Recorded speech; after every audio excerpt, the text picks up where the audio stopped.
നിങ്ങൾക്കൊരു കാര്യം അറിയാമോ? നിങ്ങളുടെ ജീവിതത്തിലെ 95% പ്രശ്നങ്ങൾക്കും കാരണം നിങ്ങളുടെ വികാരങ്ങളാണ്. മറ്റുള്ളവർ എന്തെങ്കിലും പറയുമ്പോൾ അതും കേട്ട് വിഷമിച്ചിരിക്കാറുണ്ടോ നിങ്ങൾ?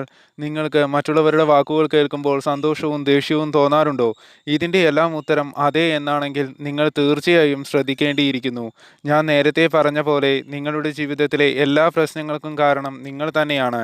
നിങ്ങളിവിടെ മറ്റുള്ളവരുടെ ഇഷ്ടത്തിനനുസരിച്ച് ആടുന്ന വെറും കളിപ്പാവ മാത്രമായി മാറുകയാണ്. പിന്നെ നിങ്ങൾക്ക് എങ്ങനെ ജീവിതത്തിൽ സന്തോഷം ലഭിക്കും? നിങ്ങൾക്ക് ഇത്തരം പ്രശ്നങ്ങളിൽ നിന്ന് എങ്ങനെ പുറത്തു കടക്കാം? എങ്ങനെ ജീവിതത്തിൽ സന്തോഷം കണ്ടെത്താം എന്നതിനെക്കുറിച്ചാണ് ഇന്ന് ഞാൻ ഈ വീഡിയോയിലൂടെ പറയാൻ പോകുന്നത്. ഇഷ്ടമായാൽ വീഡിയോ അവസാനം വരെ കാണാൻ ശ്രമിക്കുക. ഒരാളെ നിങ്ങളുടെ ജീവിതത്തിലേക്ക് കൂടെ കൂട്ടുന്നതിന് മുമ്പ് അയാൾക്ക് നിങ്ങൾ എത്രത്തോളം പ്രിയപ്പെട്ടതാണ് എന്ന് മനസ്സിലാക്കുക. പലപ്പോഴും നിങ്ങൾക്ക് അയാളെ ഇഷ്ടമായിരിക്കാം, പക്ഷേ അയാൾക്ക് തിരിച്ച് നിങ്ങളോട് ആ ഇഷ്ടം ഉണ്ടാകണമെന്നില്ല. ഇത്തരം സാഹചര്യത്തിൽ നിങ്ങൾ ആ ബന്ധവുമായി മുന്നോട്ട് പോയാൽ വിഷമം മാത്രമേ ഉണ്ടാകാനിടയുള്ളൂ. നിങ്ങളുടെ കൂടെയുള്ളവർ നിങ്ങളെ എത്രത്തോളം മനസ്സിലാക്കുന്നു എന്നത് വളരെ പ്രധാനപ്പെട്ടതാണ്. നിങ്ങൾ അവരെ മനസ്സിലാക്കിയത് കൊണ്ട് മാത്രം കാര്യമില്ല. തിരിച്ചും അതുണ്ടെങ്കിൽ മാത്രമേ ഒരു ബന്ധം സന്തോഷകരമാവുകയുള്ളൂ. ഒരു ബന്ധം നിലനിർത്താൻ വേണ്ടി എല്ലായിടത്തും നിങ്ങൾക്ക് സാക്രിഫൈസ് ചെയ്യേണ്ടി വരികയാണെങ്കിൽ അവിടെ നിന്ന് മാറി നടക്കാൻ ശീലിക്കുക. അതാണ് ഏറ്റവും നല്ലത്. എന്തിനാണ് നിങ്ങൾ മറ്റുള്ളവർക്ക് വേണ്ടി നിങ്ങളുടെ ജീവിതത്തിൻ്റെ സന്തോഷത്തെ, നിങ്ങളുടെ ജീവിതത്തിൻ്റെ നല്ല നിമിഷങ്ങളെ നഷ്ടപ്പെടുത്തുന്നത്?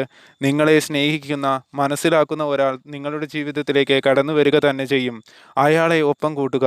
അയാൾ നിങ്ങൾക്ക് ഈ ലോകത്തിലെ ഏറ്റവും വലിയ സ്വർഗരാജ്യം തന്നെ സമ്മാനിക്കും.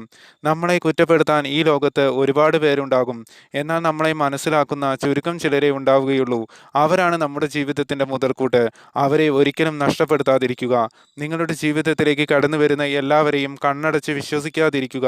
നമുക്ക് പറ്റുന്ന തെറ്റെന്തെന്ന് വെച്ചാൽ നമ്മുടെ ജീവിതത്തിലേക്ക് വരുന്ന എല്ലാവരും പറയുന്ന വാക്കുകൾ നമ്മൾ വിശ്വസിക്കും. പക്ഷേ അത് തെറ്റാണെന്നറിയുമ്പോൾ നമ്മൾ ഏറ്റവും കൂടുതൽ ദുഃഖിക്കുകയും ചെയ്യും. അതിനാൽ ഒരാളെയും അന്ധമായി വിശ്വസിക്കുന്നതിന് മുമ്പ് സത്യാവസ്ഥകൾ മനസ്സിലാക്കി മാത്രം അത് ചെയ്യുക. മറ്റുള്ളവർ പറയുന്ന വാക്കുകൾ കേട്ട് ഒരിക്കലും ജീവിതത്തിലെ തീരുമാനങ്ങൾ നിങ്ങൾ എടുക്കരുത്. നിങ്ങളുടെ ജീവിതത്തിലെ തീരുമാനങ്ങൾ നിങ്ങളുടേതായിരിക്കണം. വെറുതെ എന്തിനാണ് മറ്റുള്ളവർക്ക് നിങ്ങളുടെ ജീവിതത്തിൻ്റെ തീരുമാനമെടുക്കാനുള്ള അവസരം ഒരുക്കി നൽകുന്നത്? അവർക്ക് നിങ്ങളുടെ ജീവിതം ജീവിച്ചങ്ങ് കാണിച്ചു കൊടുക്കുന്നേ.